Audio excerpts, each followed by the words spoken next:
Parce que nous n'avions personne, mais actuellement, les statistiques que j'ai à ma possession sont telles que, hommes, femmes, enfants confondus, il y en a qui sont sous les manguiers, les structures d'accueil sont difficiles. Dans les jours à venir, on va en avoir encore beaucoup plus. On ne sait pas s'ils sont vaccinés ou pas. Alors, il va y avoir une contamination si jamais ils ne sont pas vaccinés. Nous sommes en train de lutter contre la polio et puis autres.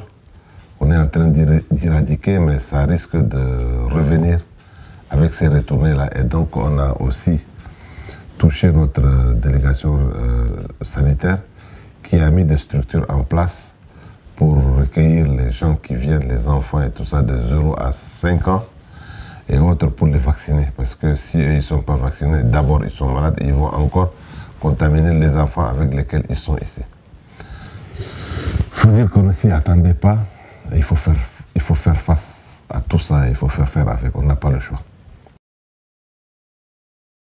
Alors les enjeux vont venir encore, hein. On n'est qu'au début d'une montagne assez difficile à monter, mais on va continuer à faire nos efforts.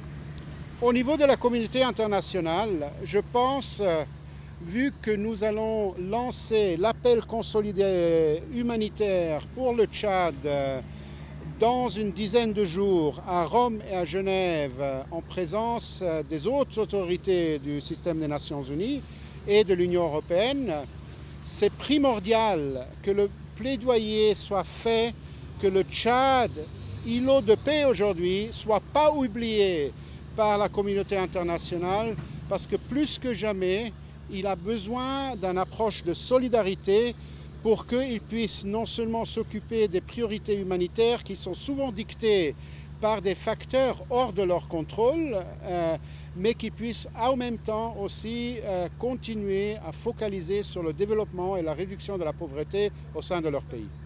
On parle dans cette situation d'un désastre humain fait par des hommes et des femmes à des hommes et des femmes. Ça, c'est hors contrôle. Ce n'est pas un désastre d'origine climatique. Je sais que l'Union africaine, les entités politiques régionales œuvrent pour retrouver la stabilité en République centrafricaine. Je sais que le système des Nations Unies accompagne ces activités de stabilisation de la paix. C'est primordial que la paix puisse retourner le plus vite possible en République centrafricaine pour aussi permettre, on l'espère, à des dizaines de milliers de rentrer chez eux pour qu'ils puissent reprendre leur vie en tranquillité et avec la dignité nécessaire. Je vous en prie.